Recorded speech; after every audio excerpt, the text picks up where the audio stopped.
Welcome back to clean news Rajasthan. चलिए देखते हैं राजस्थान की 15 फटाफट बड़ी खबरों को।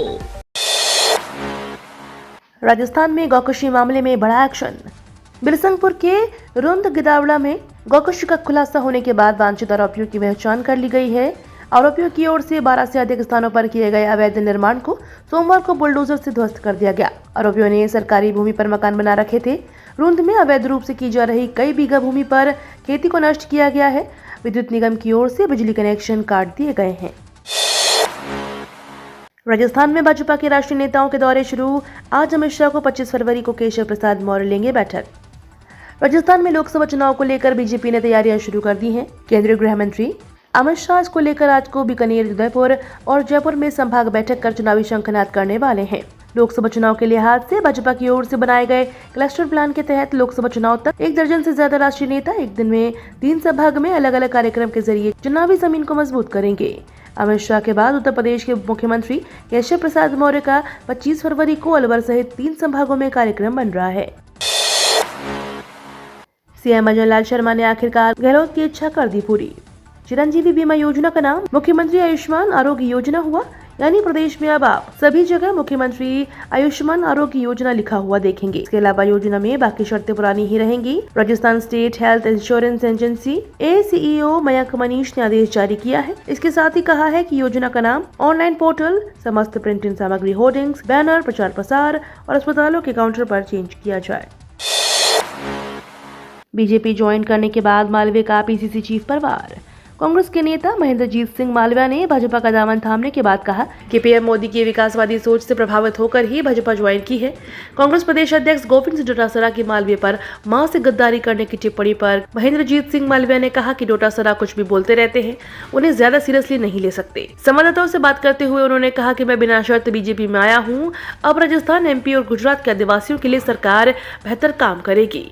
हमारे संवाददाता ने मालविया से इन्हीं मुद्दों को लेकर खास बातचीत की। पीएम मोदी पर जातिगत टिप्पणी को लेकर राहुल गांधी के खिलाफ परिवाद दायर। महानगर मजिस्ट्रेट क्रम 11 महानगर द्वितीय में पीएम नरेंद्र मोदी पर जातिगत टिप्पणी करने को लेकर कांग्रेस के पूर्व अध्यक्ष राहुल गांधी के खिलाफ परिवाद पेश किया गया है। इस परिवाद को ऑफिस रिपोर्ट के लिए 23 फरवरी की तारीख दी है। अधिवक्ता विजय कलंदर की ओर से पेश परिवाद में कहा गया है कि उसने गत 9 फरवरी को अखबार में पढ़ा कि राहुल गांधी की भारत जोड़ो यात्रा छत्तीसगढ़ पहुंची है। इस दौरान राहुल गांधी ने कहा कि पीएम नरेंद्र मोदी जन्म से OBC वर्ग के नहीं है। गुजरात की भाजपा सरकार ने मोदी को OBC बनाया है और वे पिछड़ों के हक और हिस्सेदारी के साथ न्याय नहीं कर सकते। मोदी सरकार के खिलाफ राजस्थान कांग्रेस का हल्ला बोल। राजस्थान कांग्रेस ने कल जयपुर में बड़ा प्रदर्शन किया है। कांग्रेस और यूथ कांग्रेस के बैंक खाते आयकर विभाग द्वारा फ्रीज करने की कार्यवाही को लेकर कांग्रेस कार्यकर्ताओं ने सोमवार को प्रदेश भर में विरोध प्रदर्शन किया। जिला मुख्यालयों पर स्थित आयकर विभाग के कार्यालयों के बाहर कांग्रेस कार्यकर्ताओं ने नारेबाजी कर आक्रोश जताया। जयपुर में कांग्रेस नेता, पदाधिकारी और कार्यकर्ता PCC वॉर रूम पर इकट्ठा हुए, जहाँ से केंद्र सरकार के खिलाफ नारेबाजी करते हुए पैदल मार्च भी निकाला। पाली में दुनिया के पहले ओम आश्रम में प्राण प्रतिष्ठा महोत्सव। राजस्थान के मुख्यमंत्री भजन लाल शर्मा ने कहा कि यशस्वी प्रधानमंत्री नरेंद्र मोदी के नेतृत्व में देश का अमृतकाल भारत की संस्कृति और आस्था का उदयकाल है।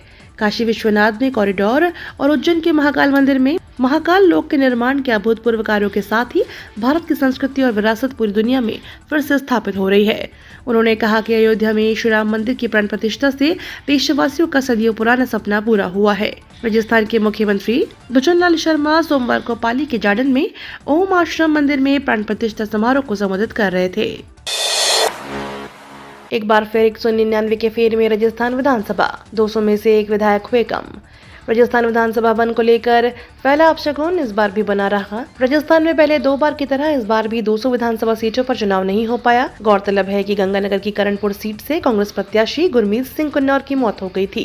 इस कारण यहाँ मतदान नहीं हुआ। बाद में वहाँ मतदान के बाद विधायक संख्या 200 पहुंची। वहीं सोमवार को बागीदौरा से कांग्रेस विधायक और पूर्व मंत्री महेंद्रजीत सिंह मालविया ने विधायक पद से इस्तीफा देने की घोषणा कर दी। इससे विधानसभा में एक बार फिर से सदस्यों की संख्या 200 से घटकर 199 रह गई। जैसलमेर में मिला चिंकारा का अवशेष, वन्यजीव प्रेमी ने की कार्रवाई की मांग। क्षेत्र में चिंकारा हिरण के शिकार करने का मामला सामने आया है। वन्यजीव प्रेमियों ने शिकार की सूचना वन विभाग के अधिकारियों को दी है। वहीं शिकार की सूचना के बाद से ही वन्यजीव प्रेमी खासा आक्रोशित है। और मौके पर जालौर, सांचौर, बाड़मेर और जैसलमेर जिले के वन्यजीव प्रेमी पहुंचे, जिन्होंने आरोपियों के खिलाफ अविलंब कार्रवाई की मांग की है। यहाँ अधिकारियों का कहना है कि आर्मी रेंज इलाके में हिरण का शिकार हुआ है।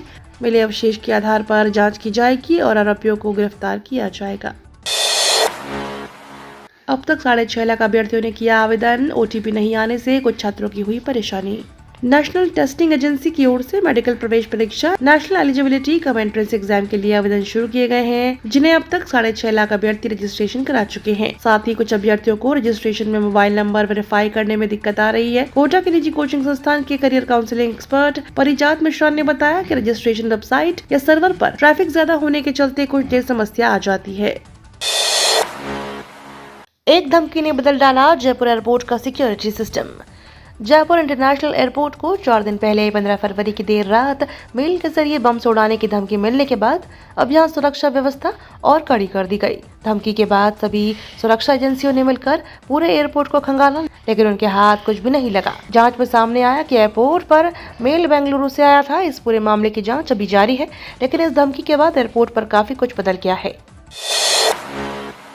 इंडियन नेवी का मिलन 2024 नौसैनिक अभ्यास शुरू। 50 देशों की नौसेनाएं होगी शामिल। भारतीय नौसेना 19 से 27 फरवरी 2024 तक विशाखापत्तनम में मिलन 2024 नौसैनिक अभ्यास कर रही है। इसमें 50 देशों की नौसेना शामिल होने की संभावना है। पहली बार भारत के दोनों एयरक्राफ्ट कैरियर INS विक्रमादित्य और INS विक्रांत इस एक्सरसाइज में शामिल होंगे। नौसेना प्रमुख एडमिरल R हरि कुमार ने बताया कि ये दोनों विमानवाहक युद्धपोत पहली बार एक साथ ऑपरेट करेंगे। नौसेना लगातार समुद्री लुटेरों के खिलाफ मुहिम चला रही है, कार्गो जहाजों को बचा रही है। मुश्किल में कश्मीरी पंडित। PM मोदी के दौरे से पहले मिली धमकी। PM मोदी के जम्मू कश्मीर दौरे से ठीक पहले कश्मीरी पंडित कर्मचारियों को सोशल मीडिया और फोन कॉल के जरिए आतंकी संगठनों से कश्मीर छोड़ने की धमकी मिली है। कई कर्मचारियों के नाम और फोन नंबर ऑनलाइन लीक हो गए हैं। पाकिस्तानी फोन नंबरों से इन्हें जान से मारने की धमकियां दी जा रही हैं। कश्मीरी पंडित संघर्ष समिति के अध्यक्ष संजय टीकू ने कहा कि स्थानीय लोगों के साथ साथ सरकार भी खतरे को गंभीरता से नहीं ले रही है। IPL 17 का शेड्यूल एक बार में नहीं होगा जारी। इस साल होने वाले IPL के 17वीं सीजन के शेड्यूल में लोकसभा चुनाव की वजह से बदलाव देखने को मिलेगा। शेड्यूल को पोलिंग तारीख के हिसाब से मैनेज किया जाएगा। IPL गवर्निंग काउंसिल के चेयरमैन IPL 17 का शेड्यूल बनाने में व्यस्त हैं, लेकिन फाइनल घोषणा होम मिनिस्ट्री और इलेक्शन कमीशन से अनुमति मिलने के बाद ही की जाएगी। मार्च के अंत तक IPL के 17वें सीजन की शुरुआत हो सकती है। चीन की हालत खराब, भारत के पास मौका। ब्रिटेन, जापान, जर्मनी के बाद अब चीन भी मंदी की चपेट में आ रहा है। चीन की FDI में भारी गिरावट देखी जा रही है और ये 3 दशक के सबसे निचले स्तर पर पहुंच गई है। जापान ने हाल ही में तीसरे सबसे मजबूत अर्थव्यवस्था का तमगा गंवा दिया है। तीसरे पायदान पर जर्मनी काबिज हो गया है, लेकिन उसकी हालत भी ठीक नहीं है। ऐसे में भारत के पास दुनिया की टॉप कंपनियां और इन्वेस्टर्स को आकर्षित करने का अच्छा मौका है। ये तो थी राजस्थान की बड़ी खबरें। रोजाना सबसे पहले अपडेट पाने के लिए क्लीन न्यूज राजस्थान को अभी सब्सक्राइब करें।